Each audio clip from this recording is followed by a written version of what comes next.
हिमालय के जंगलों में टुनटुनी चिड़िया अपनी बेटी सुनहरी चिड़िया के साथ एक पेड़ पर रहती थी और उसी जंगल में कालू नाम का कौवा भी रहता था जो सभी पक्षियों को परेशान किया करता था। और जंगल में बहुत तेज गर्मी पड़ रही थी। मम्मा मम्मा, बहुत गर्मी लग रही है।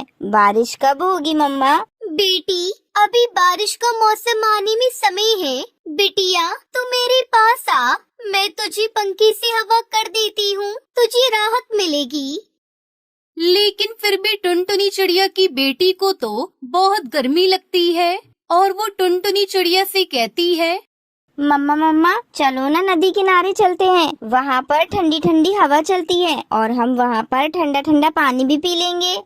टुनटुनी चिड़िया अपनी बेटी की बात मान लेती है और वो अपनी बेटी को लेकर नदी किनारे पहुंच जाती है। और इस तरह से सुनहरी चिड़िया अपनी माँ के साथ नदी किनारे बहुत देर तक बैठी रहती है कि अचानक बारिश होने लगती है।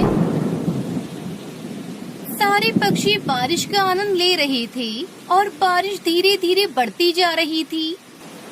बेटा जल्दी चलो, नहीं तो हम लोग रास्ते में फंस जाएंगे। बारिश ने विकराल रूप ले लिया है बेटा, जल्दी चलो। फिर टुनटुनी चिड़िया अपनी बेटी के साथ जल्दी जल्दी घर लौटती है और जब वो अपने घर लौटती है तो वो देखती है कि अरे मम्मा, अपना घर कहाँ है? मम्मा, अपना घर कहाँ है? बेटा, लगता है बारिश की वजह से अपना घर टूट गया। हे भगवान, ये तूने क्या किया मुझ गरीब के साथ? गर्मी से तो तूने हम सबको बचा लिया, लेकिन मेरा घर तोड़ दिया। तुझको क्या मिला? अब मैं अपनी बेटी को लेकर इतनी तेज बारिश में कहाँ जाऊँ? टुनटुनी चिड़िया बारिश में अपनी बेटी के साथ छिपने की जगह तलाशने लगती है। मम्मा मम्मा, वो देखो बंटी अंकल का घर। चलो मम्मा, हम उनसे मदद मांगते हैं, चलो ना। दोनों माँ बेटी बंटी कबूतर के घोंसले के पास जाती है और उससे कहती है, बंटी भैया, अरे ओ बंटी भैया, दरवाजा खोलो। मैं और मेरी बेटी पानी में भीग रहे हैं। हमारा घर टूट गया है, हमारी मदद करो। अरे क्या है, क्यों परेशान करने आ गए हो? यहाँ कोई मैंने धर्मशाला नहीं खोली है जो मैं सभी पक्षी को घर में आने दूं। जाओ यहाँ से, कहीं और जाकर रहने की जगह तलाशो। पता नहीं कहाँ कहाँ से आ जाती है। टुनटुनी चिड़िया बंटी कबूतर की सारी बातें सुनकर वहाँ से अपनी बेटी को लेकर चली जाती है और बहुत देर तक दोनों बारिश में रहने का ठिकाना ढूंढती रहती हैं कि थोड़ी देर बाद उन्हें कुटिया दिखाई देती है। लगता है वो कोई साधु महात्मा की कुटिया है। चलो हम लोग वहाँ चलते हैं, आज रात हम यहीं पर रहेंगे। दोनों माँ बेटी साधु महात्मा की कुटिया पर जाते हैं और वो देखती है कि साधु चील ध्यान में बैठे हैं। वो उनका ध्यान से बाहर आने का इंतजार करती है। क्या हुआ चिड़िया रानी, तुम परेशान लग रही हो?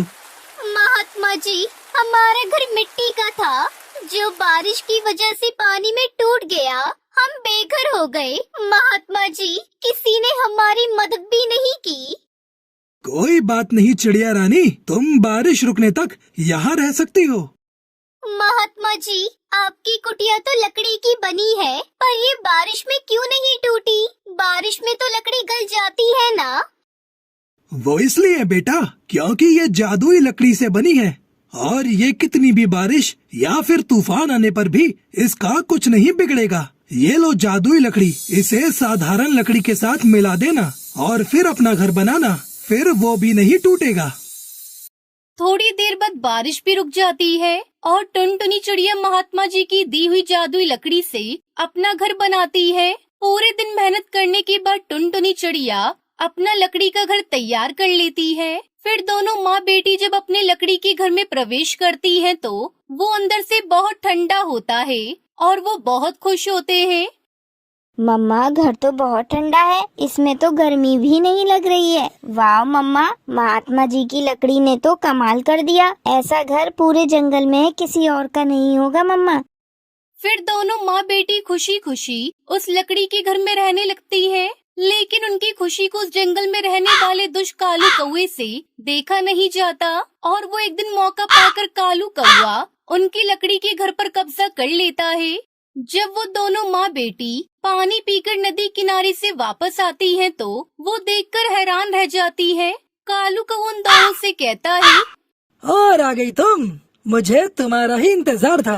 आज से ये घर मेरा है, तुम ये घर भूल जाओ। कालू जी, बहुत मुश्किल से हमने बरसात के मौसम में ये घर बनाया है। अब हम माँ बेटी कहाँ जाएंगे? ऐसे बरसात के मौसम में हम पर दया करो कालू जी। ये सब मैं नहीं जानता। आज से ये घर मेरा है, बस समझी? चलो अब यहाँ से अपना बोरिया बिस्तर उठाओ और चलती बनाओ। टुनटुनी चिड़िया बेचारी करती भी क्या, वो अपनी बेटी को लेकर फिर से उसी बाबा की कुटिया में जाती है। बाबा जी, हम पर दया करो, हम फिर से बेघर हो गए। बाबा जी, आपकी जादुई लकड़ी से बनाए हुए घर पर उस दुष्ट कालू कौवे ने कब्जा कर लिया है। वो सभी पक्षियों को परेशान भी करता है। बाबा, मैं और मेरी बेटी जान बचाकर आपके पास आए हैं, हमारी मदद करो।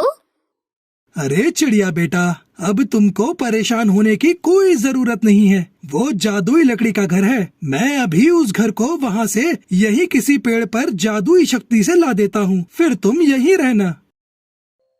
ऐसा कहकर साधु चील एक मंत्र फूंकता है और वो जादुई लकड़ी का घर वहाँ से गायब हो जाता है और वो टुनटुनी चिड़िया के पास आ जाता है। वहीं कालू कौवा खाली पेड़ पर बैठा रह जाता है। टुनटुनी चिड़िया अपना घर देखकर बहुत खुश हो जाती है और साधु चील से कहती है, आपका बहुत बहुत शुक्रिया बाबा, आपने मेरी बहुत मदद की है। जब किसी भी पक्षी ने मेरा साथ नहीं दिया, तब आपने मुझे अपने घर में सर छुपाने की जगह दी।